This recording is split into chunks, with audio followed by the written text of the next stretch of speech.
부실채권 투자에 있어서 확인해야 할 핵심 체크리스트가 있습니다. 오늘 월세부자 TV 책방에서 소개해드릴 책은 민정택의 월세부자의 비밀노트 2입니다. 지금 시작합니다. 7번째로 유료 정보 사이트를 활용합니다. 초보 투자자들이 어려움을 겪는 일 가운데 하나는 권리 분석이나 예상 배당액을 추정하는 것입니다. 경매나 부실채권 책을 보더라도 이에 대한 내용이 대부분입니다. 하지만 유료 경매 정배 사이트에 접속하면 기본적인 분석을 제공하고 있습니다. 전문적으로 투자를 할 예정이라면 유료 정보 사이트를 이용하는 것이 좋습니다. 10만원을 아끼려다 1000만원을 손해볼 수 있는 것이 투자의 세계입니다. 시간도 없고 분석해야 할 것도 많다면 유료 정보 사이트를 활용해 보는 것을 추천합니다. 8번째로 신용관리가 중요합니다. 투자자라면 본인의 신용을 평소에 잘 관리해야 합니다. 대출이 필요한 투자자에게 개인 신용관리는 정말 중요합니다. 연체는 당연히 없어야 하고요. 통신요금, 각종 공과금 연체도 신용등급에 나쁜 영향을 미치게 됩니다. 신용등급에 대한 알짜 정보를 한 가지 알려준다면 신용카드를 적절히 사용하는 것이 좋습니다. 신용을 평가하는 의미는 그 사람의 신용도를 평가하는 것이므로 통장에 입금된 금액 범위 내에서 사용하는 체크카드 사용 실적보다는 신용카드를 사용하고 대금을 성실히 납부한 실적을 더 중요하게 평가합니다.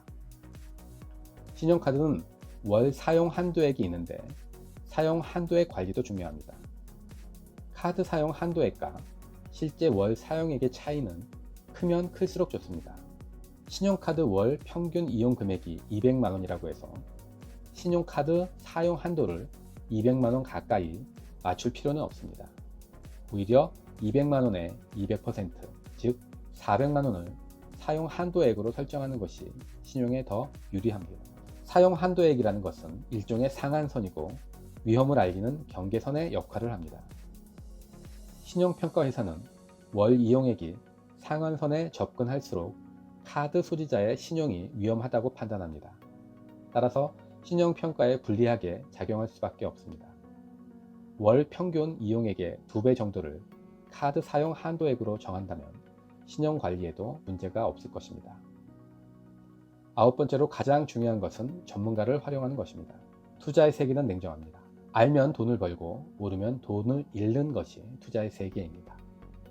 강의를 하다 보면 모든 것을 확인하고 내가 깨우친 다음에야 투자를 하겠다고 하는 수강생들을 볼 수 있습니다. 이런 부류의 수강생들은 절대 투자를 할 수 없습니다. 왜냐하면 배우다 지치고 또 모든 내용을 배울 수 없으므로 절대 실행할 수 없기 때문입니다. 적절한 투자 물건을 골랐다면 행동하는 용기가 필요합니다. 그 물건이 나만을 위해 기다리고 있는 것이 아니라 수많은 투자자들이 물건을 찾고 있는데 이것저것 따지고 분석하다 보면 그 물건은 어느 순간 다른 사람의 손에 들어가기 때문입니다. 초보 투자자라면 해당 분야의 전문가를 활용하는 것이 바람직합니다. 큰 금액이 들어가는 투자라면 더욱 그렇게 하는 것을 추천드립니다.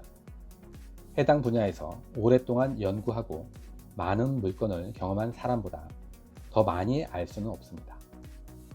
대기업 총수들이 영어를 잘해서 수출을 하고 기술이 좋아서 신제품 개발을 하는 것이 아니라 돈을 주고 그런 능력을 가진 사람을 사서 사업을 하는 것입니다. 이것이 돈을 효율적으로 버는 원리이고 투자도 마찬가지입니다. 전문가를 활용할수록 시간도 줄어들고 더욱 안전하게 투자할 수 있습니다. 이런 경험이 쌓이고 쌓일 때 스스로 판단해서 투자하면 되는 것입니다. 오늘은 임정택 작가가 말하는 투자에 있어서 확인해야 할 핵심 체크리스트 7번째부터 9번째까지를 살펴봤습니다. 투자에 있어서 확인해야 할 핵심 체크리스트를 잘 기억하셔서 부실채권 투자의 기초를 잘 쌓는 여러분이 되시길 바랍니다. 오늘 월세부자 TV 책방은 책빛 출판사의 월세부자의 비밀노트 2였습니다. 감사합니다.